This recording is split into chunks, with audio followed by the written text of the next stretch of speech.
Hello and welcome to Do It Yourself channel.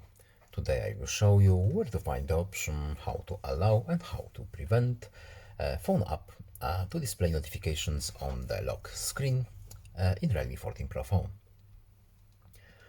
First of all, we need to go to our phone settings. Then in settings we need to go to notifications and quick settings menu.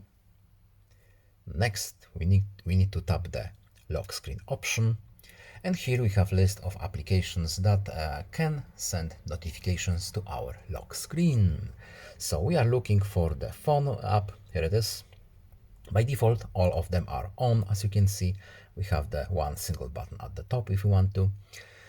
So we can allow or prevent phone app from sending notifications by using this switch right here. And that's all. I hope this video is helpful to you and see ya.